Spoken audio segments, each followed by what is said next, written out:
In the fall of 1940, in Orange, California, 4 nuns of the Sisters of St. Joseph of Orange embarked on a long voyage to the missions of the South Pacific. The focus of this missionary work for Sisters Irene, Isabel, Celestine, and Hedda was to heal the sick and provide education to the indigenous peoples of the Solomon Islands.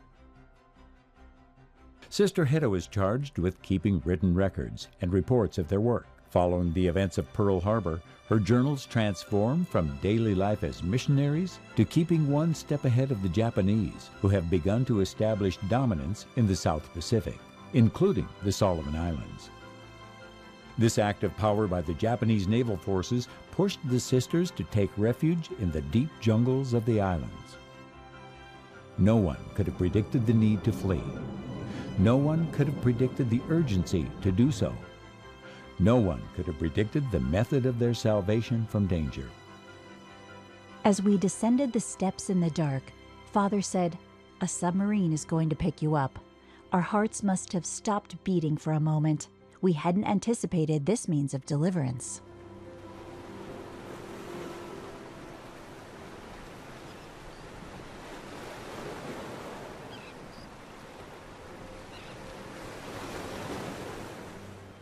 Before the rescue, before the war, and before the long journey across the Pacific.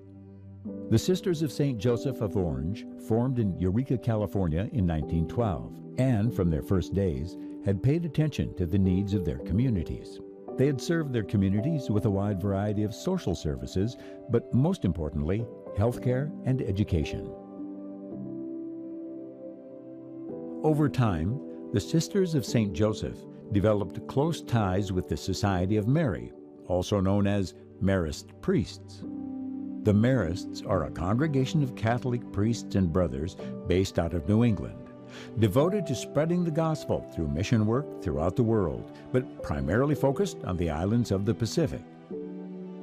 Seeing the need to provide better education and health care to the indigenous peoples of Bucca and Bougainville, the Marists looked to the Sisters of St. Joseph. The Marists had been in Melanesia from certainly the late 1800s.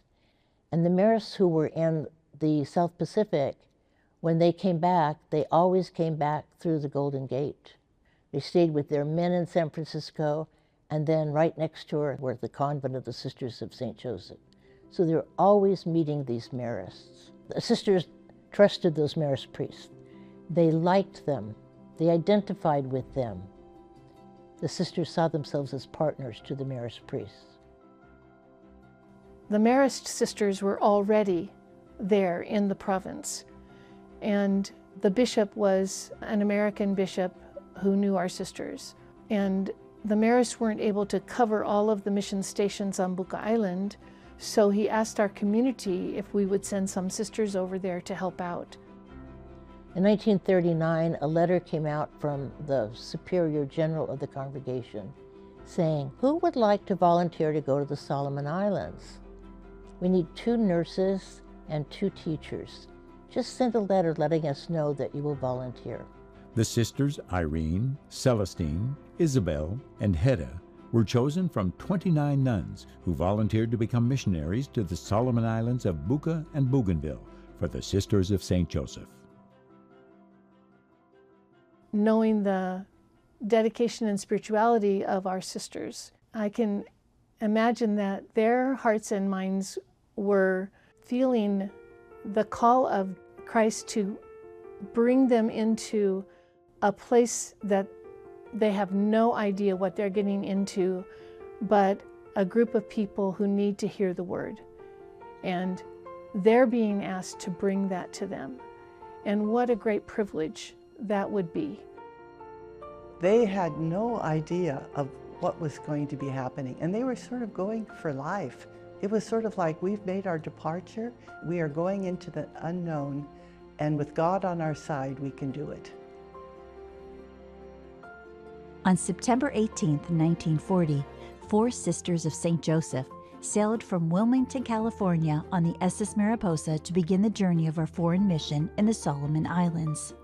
The group included Sister Isabel Aubin, The superior of the new mission, Sister Irene Alton, RN, Sister Celestine Bellinger, and Sister Hedda Yeager, RN. 2 were teachers and 2 were nurses.